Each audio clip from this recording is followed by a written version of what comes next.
Hi, this is John and I'm in Doneraile in County Cork. We're at the foothills of the Ballyhoura Hills, which are, you can't see them, but they're behind us. They're St Mary's Church in Doneraile. We're going to walk around the graveyard now in a minute. And we're looking down onto the Beg River, which is here below us. And you'll see that with a lot of older sites and heritage sites and archaeological sites. We needed water, we needed the power from it, we needed the fresh water, we needed drinking, needed all that. So we're looking across the Beg River there, flowing under that the bridge over yonder, and you can see parts of the old town infrastructure there. I think the original Christian Brothers School is there, maybe in front of us as well. But it's a very fine town, and part of the heritage of it is wrapped up in this graveyard here, St Mary's. It's an unusual church for Ireland in that it was built in 1630s. And to my mind, it kind of pins us right in the middle of the Munster plantation. Not too far out the road in Kilcolman is where Edmund Spencer had his Munster plantation settlement, and he's famous as a writer and a poet for a very different era.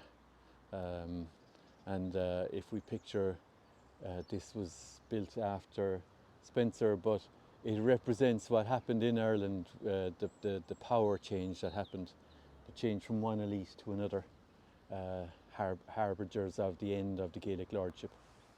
So we're going to touch on some of that as we walk around this lovely wee graveyard.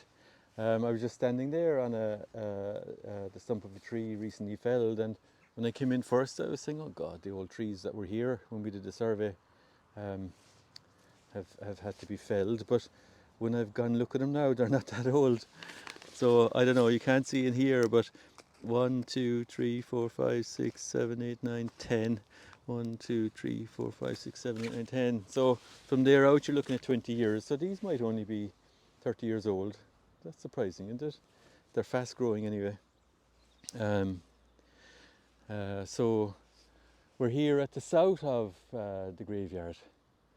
And what's unusual about this site is that very often in our rural graveyards there's a preceding medieval church, whether it's still standing or in ruins. It's usually, or there's traces of it there. We're not certain, if you read the National Monument Survey and the Cork Survey record for this site, we're not certain, or they're not certain, that the older medieval church was actually situated here. If you go upstream, there's a wee bend, just if you had, well, there's a golf course there. I'd say the long flight of a ball, it would land on a massive ring fort type settlement, and just beyond that then is Old Court Graveyard with a ruined church. So potentially that's the medieval settlement, and then with the Munster plantation and the arrival of the St Ledgers and the new sheriff in town, and the building of this church. Well, sorry, no, this church was 1818, but it's on the site of a 1633 church. I'd better get that right. So 1633, this 1633 church might well be, you know, one of those early of the Protestant churches built in Ireland, and representing very much that new arrival of the Protestant ascendancy. And by that, that's what I mean by the new sheriff in town. The new power base was shifting over now to the new elite coming in on these series of plantations. And that was what was fascinating about surveying in this graveyard, was are we seeing any traces of that? Are we seeing any types of burial monuments that we think might be originally Catholic, originally native Irish? I shouldn't say the word native, ethnic Irish.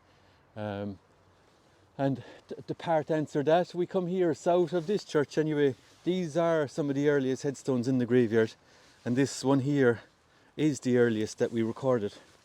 This survey we did with the Ballyhoura Development Group, and it was done with local community right quite soon after the first open phase after lockdown, and it was lovely to come here because they were a really great group, lots of local knowledge, and very much engaged with the heritage of the church and of the churchyard.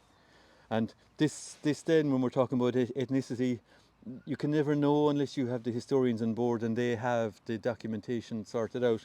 But the documentation that we see before here is, here lieth the body of John Daly. So Daly's very much the O'Daligs, very much an Irish surname, an Irish ethnicity, a Gaelic, if I can, maybe I should put it that way. And then right down at the bottom, April 1st, 1701. People often ask, how are you sure it's a 1 and not a 7? Look at, this is early now. The fact that that 7 is falling backwards. And then the early ones are like bent nails, are like little J's, so that's that one. So like he's one of the early headstones, the earliest headstones that we have in Ireland at 1701, of the modern type anyway. So he's a beaut. And then here we've a couple of, and their headstones here now lying down, but you can see that the bolster section there at the bottom, that was designed to keep it upright. And we're south of the church, so 1701, so 70 years after the church went up. Potentially Catholic names, potentially Irish Gaelic names buried here. 1701, we were well into penal times.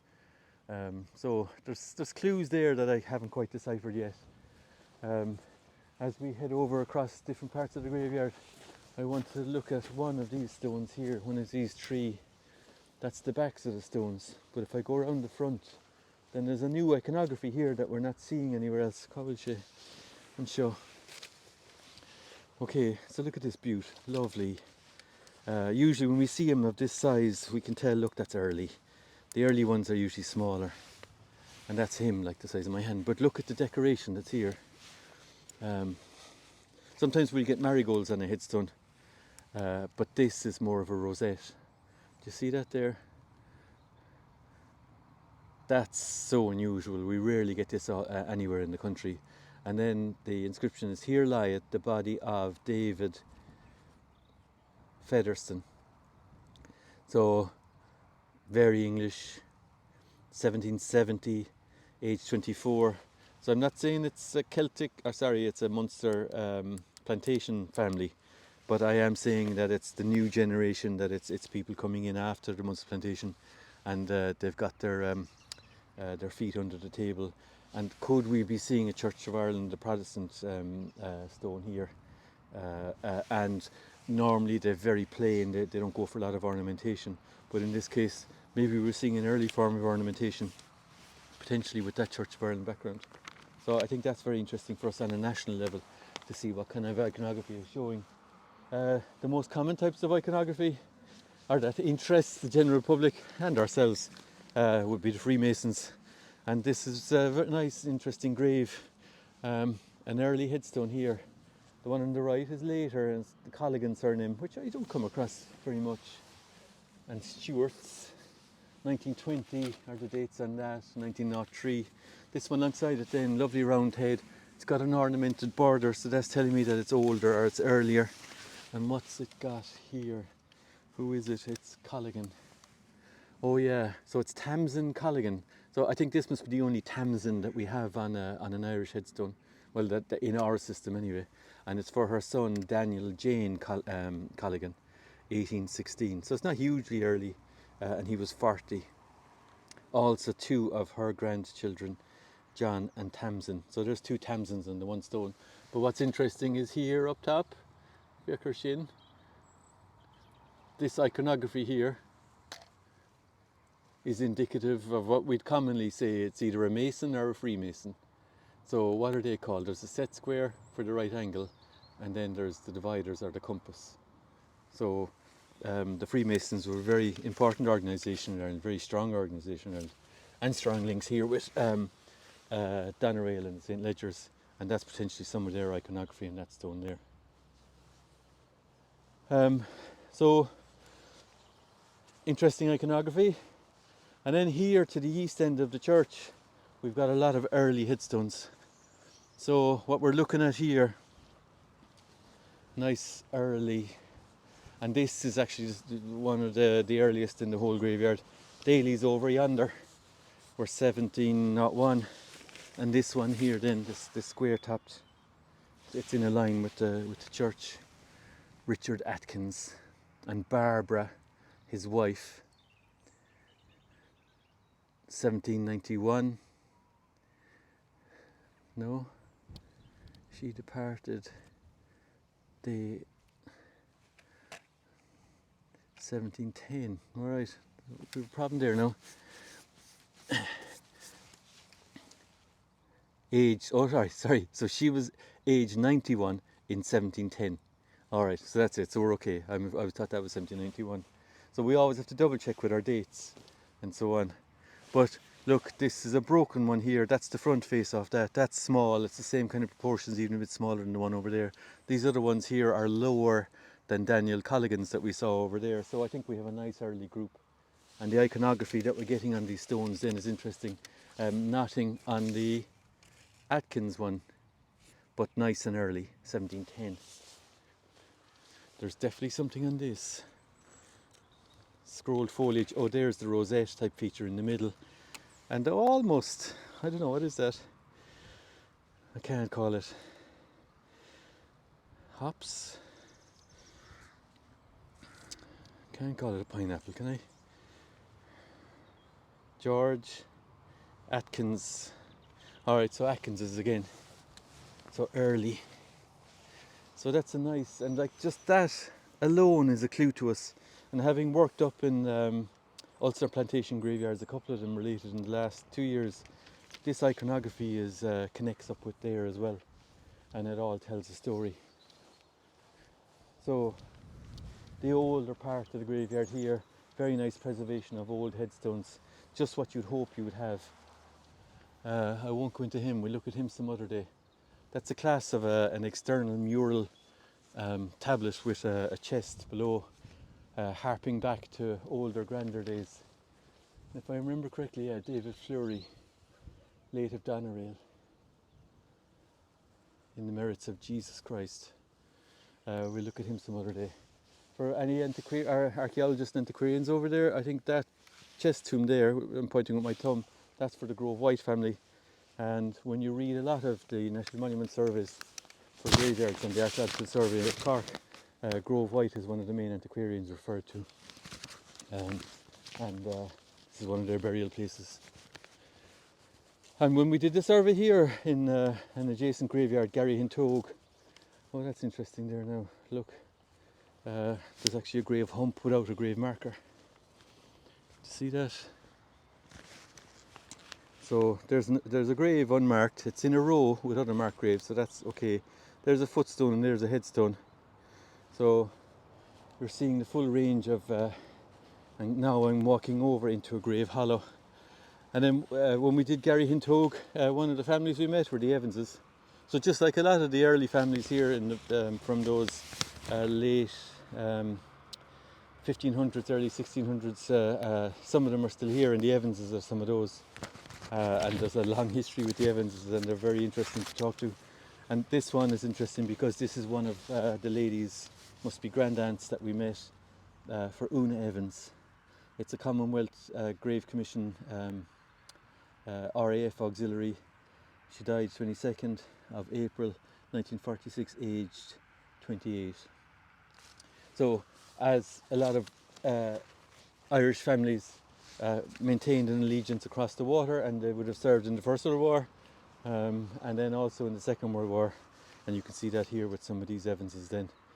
The names here, Westrup, Westrup Evans. Westrups are another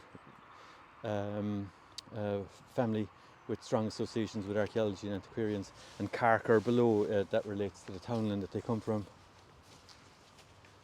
So some new style headstones going in over here, and they're using the old style. I think that's very nice. And look at the iconography, Peter Douglas Chamberlain. That's very fresh. 1947 to 2019. So, and look what is in the iconography on the top. Walking boots, pint,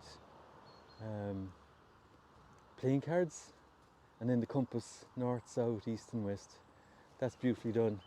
So as we take the old iconography and come into the modern era, we're seeing a new way of looking at the world as represented by the iconography on tops of the stones. And it's not all about the afterlife.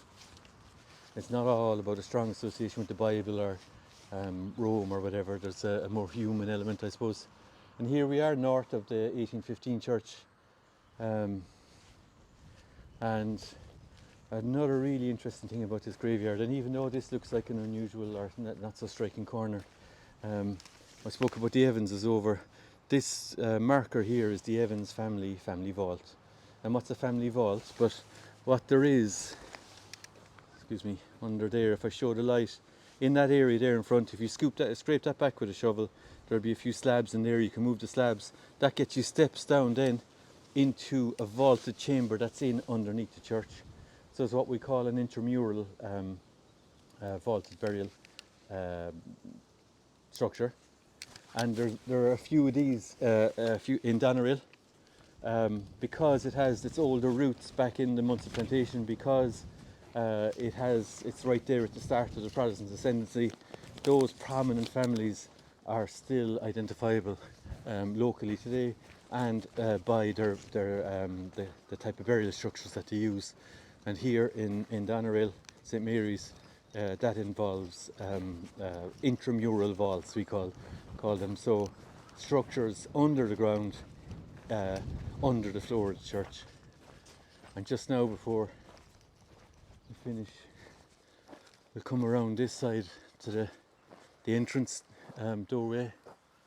There's a bell inside from the 1630s, I think, and repaired around 1700. That's in the National Monument Service. Go to archaeology.ie for that. But as we come around here, this slab here, halfway up the path, that's also an entrance into a family vault. So more intramural burials in here to our left, and potentially then, I think there's also a vault in here on our left, but I'm wondering about this structure that's here on the right. A lovely marble cross with lovely curbing and iron rail. But if you look at the break of ground here, so this looks to me like a made up structure, and that there's probably a substructure under there. If there's a substructure under there, then we're looking potentially at a vaulted chamber underneath, maybe with an entrance here where my foot is. Or is it even possible that you got down in there and went into the entrance into the intramural vault? I don't know. I'll have to clear that up with the local historians around here. So we've only scratched the surface here in St Mary's in Doneraile. We haven't looked at the bigger families or the smaller families, and we'll come back again.